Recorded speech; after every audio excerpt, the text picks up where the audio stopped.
Well, it's 2016 and this is our chance to drive the Pro Drive built SDI Subaru.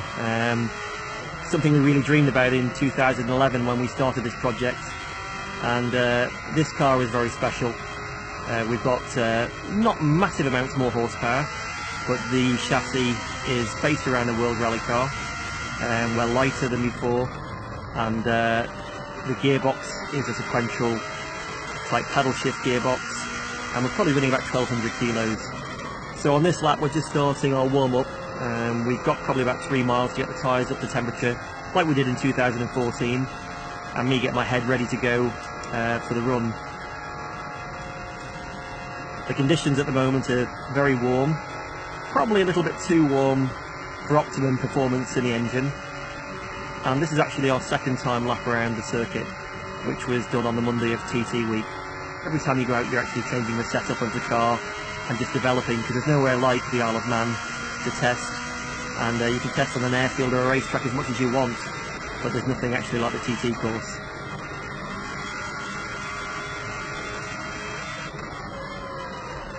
So we're getting quite close now to the last few bends. I'm just getting the feel again of the car.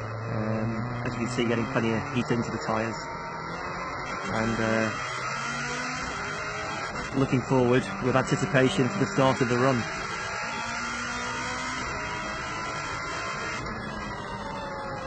This part of the circuit is very slow now.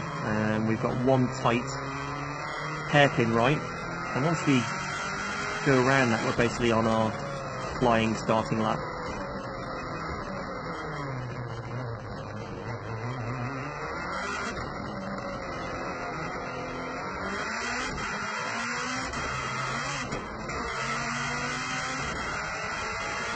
So here we go, we're now accelerating for the flying start, and we're just about to go across the start line now.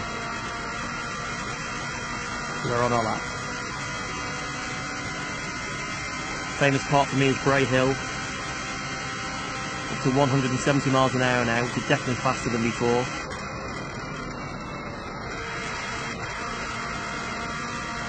And again, building confidence through that, and that dip on the side does move the car around quite a bit, so we can't sit that flat yet.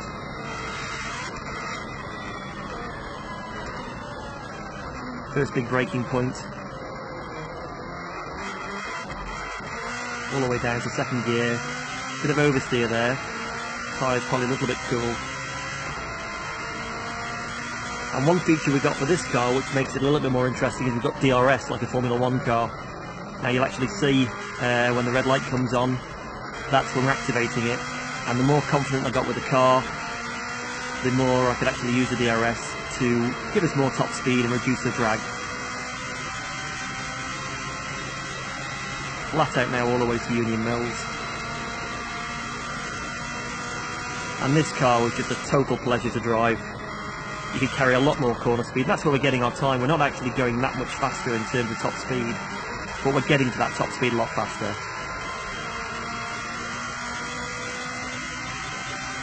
Lovely section through there, little bump on the inside. And now it gets really fast all the way to Greba.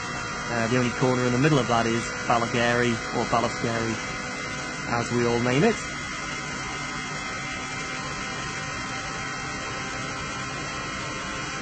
So again, getting up to 170 quite quickly. Little lift here and then tip it in. And because the car is so much faster everywhere, I can actually build up every lap I get out, and I was hoping for another lap. And there's a few places where we could have edged a little bit more time, just with confidence in the car. You've got two chances of a TT course. If you take it flat and it's not, you're in a lot of trouble. So you've actually got to build up to see what the car or the bike will actually do on those corners. And that just comes with time and experience. Flat out now, we've got a little jump. And we've got to be careful, because at 170 miles an hour that car potentially could fly. So we're unsure what it's going to do over the jumps, so you've got to be a little bit wary when you're getting up to those speeds. Greba Castle down just one gear, trying to get on the power, committed and nice and early. And the way this car changes direction is really, really great. The car sort of feels like part of me. You think it round the corner rather than actually steering it round the corner. And as you can hear, you can get a miss on the power quite quickly. We're very fast now, all the way to our next point, which is Balatrain.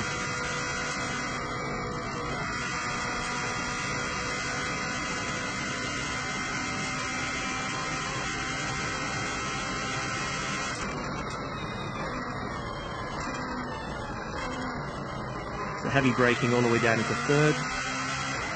On the power early. Tricky little corner there, you've got to get right in on the inside.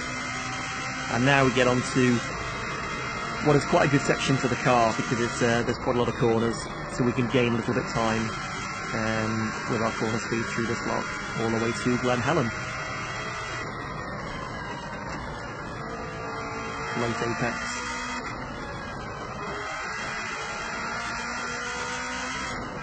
And one thing I've struggled with a little bit in 2014 was the gap between Gear 5 and Gear 6. The ratios and the engine power seem to really help this car, so I'm gaining a lot of time just in that upper end of the gearbox. I'm changing gear with the paddle on the right hand side, and pull it back to go up the gears and push it away to go down, and it's a 6-speed gearbox with a very fast change.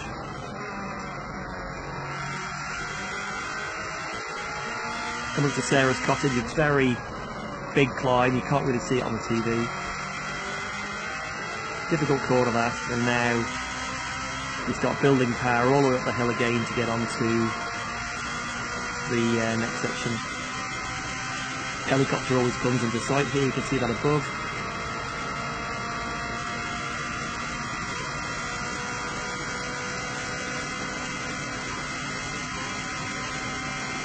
Quite a scary corner at the end, just gets it in right.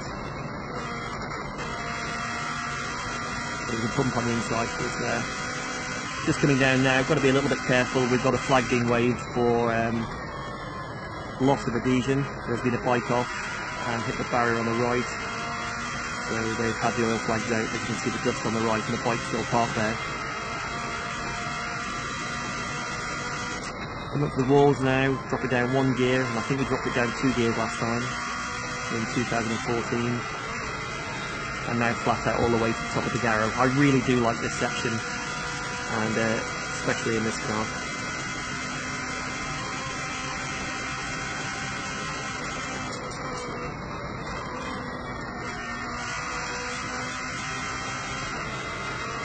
Curb kicks out, and then you've got the compression at the bottom of the Garrow, and you get a real good thump going through here. I think the camera even moved at that point.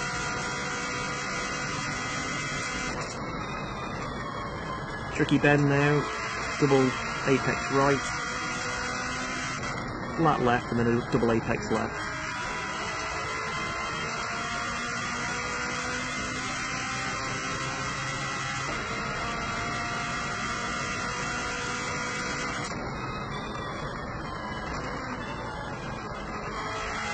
Now coming into Kurt Michael, always great through here, and using the yellow line, you can see the impression of speed you get with the proximity of the houses is really impressive. So I'm moving around quite a bit there. Look how close the people are on the left. Got to get the car straight just before it goes over the jump. And now really fast all the way down to the famous jump at Ballath.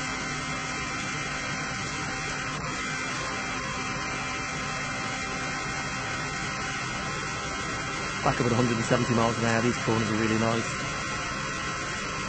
Just nick a bit of curb on the left hand side on the next one.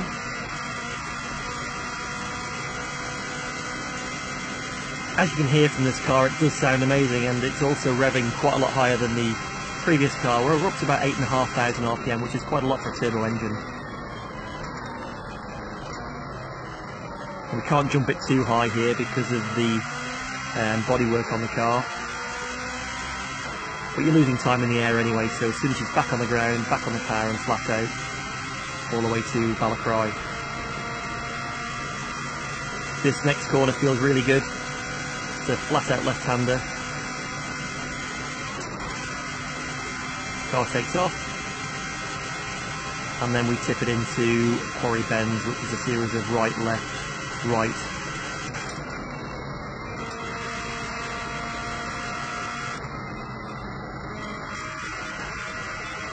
Car pulling quite good through there. Nice change of direction, and that's something this car does so much better than the production-based car as well.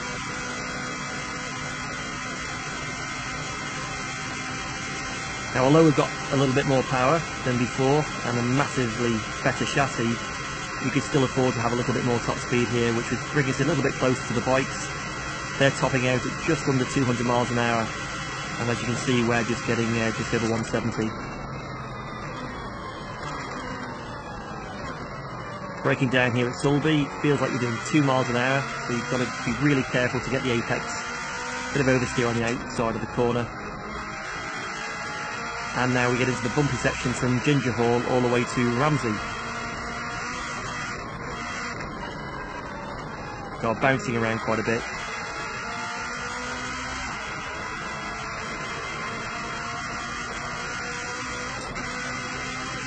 Bit of a kick on the bump there, that was quite nasty, and for the bikes they must have a hell of a hard time hanging on all the way through here.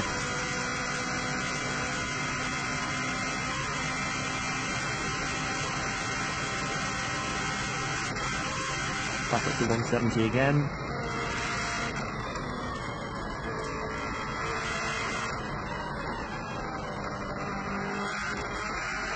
Chuck her into the left, bang on the power really. Coming up now is the Conker Tree, which jits out a little bit on the left, and then we've got a nice series of a right, left and a right, and heading towards Ramsey.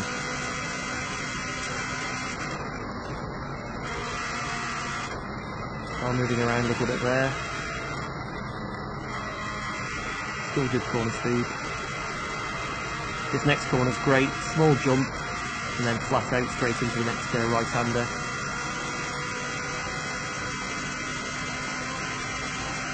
We've got the famous Ramsey bus stop, which we run a little bit wide into around this left. And then real hard braking all the way down into second gear for Ramsey Parliament Square.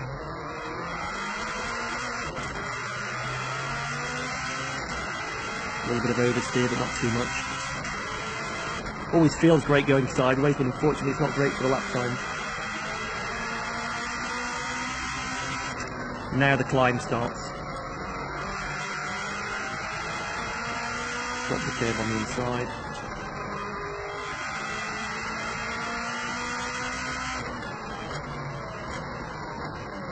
And now into first gear around the Ramsey hairpin.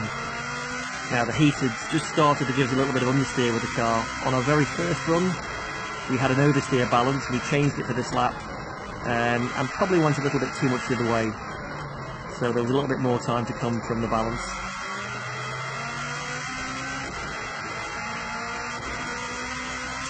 Really steep now, going all the way up to the gooseneck.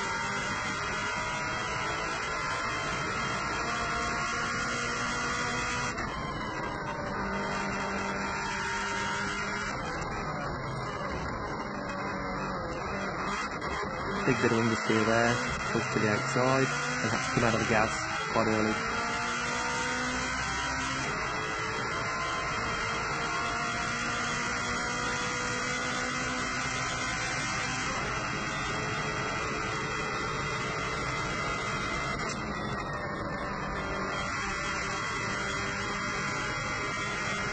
Now even climbing up the mountain, really happy with our speed, and that was definitely an area we could gain on the previous attempts.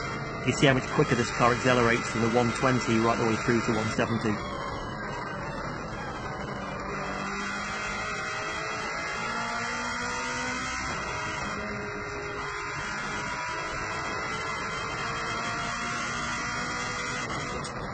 The last right-hander before we have a bit of a break on the mountain mile.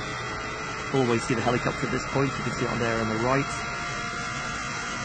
And the nature of the course, as you can see all the way around, is rights and lefts, and then there's probably about 5 big right-handers that link it to make it a lap. So the tyres aren't really getting mega warm, there's no big loads, and it's always very, very high-speed corners. A lot of people comment that a bike is always not quite as fast as a car around a race circuit, but the Isle of Man is different to most race circuits because of the speed and the lack of tight corners. At the top of the mountain mile, big long left, right, left.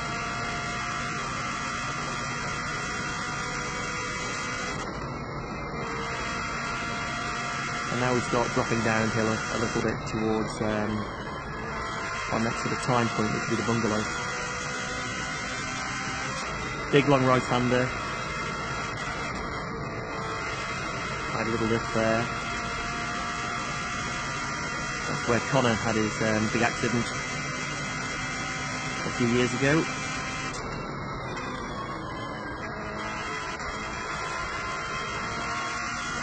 You can see the windscreen is starting to get quite covered with flies. Wasn't too bad at this time of day, but I didn't want to risk trying the wipers because it could actually make it worse, so you better just to get on with it and ignore it.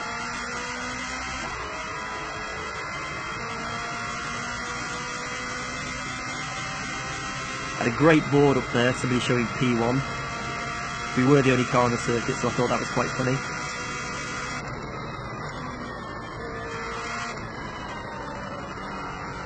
Nasty left, don't really like that corner. And now we're heading all the way down for the last sort of sector of the lap. Real nice feeling on these 3 left-hand corners. 1, 2, bang, and pretty well take it all as one. Windy corner, up a gear from last time, 5th gear. And again, just keeping a bit of understeer, we just run wide and just get the wheel on the grass there. So it's no drama.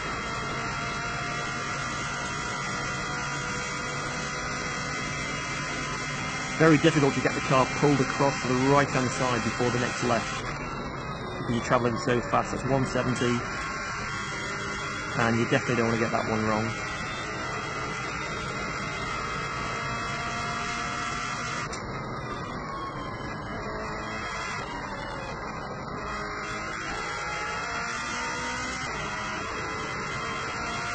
Next is Kate's Cottage. Car moves around a bit there, and now flat out down to the Cregna Bar. Loads of people around watching. And you know it's going well when people are waving, which definitely helps. Around the Craig. And now really fast down to Brandish, which is the big long left-hander.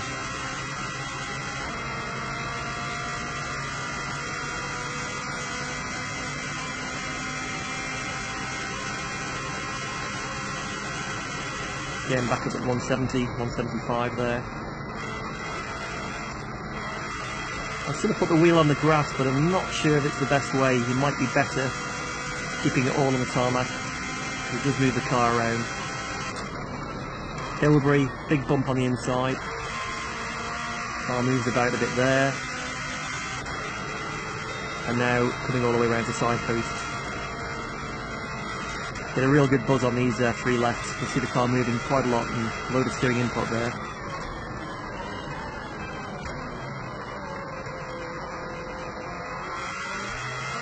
You can't mess up now. We've had quite a good lap.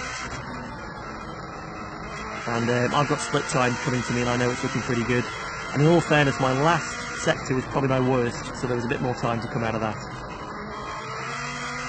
Really hard to see the turn-in point. And got real tight right-hander, gives me a chance to give the handbrake a little pull.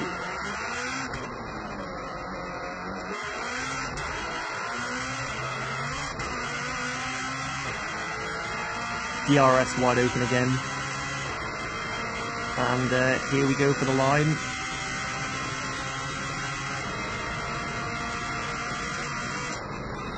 And there we have it, lap around in 2016 at an average speed of 128.7 miles an hour.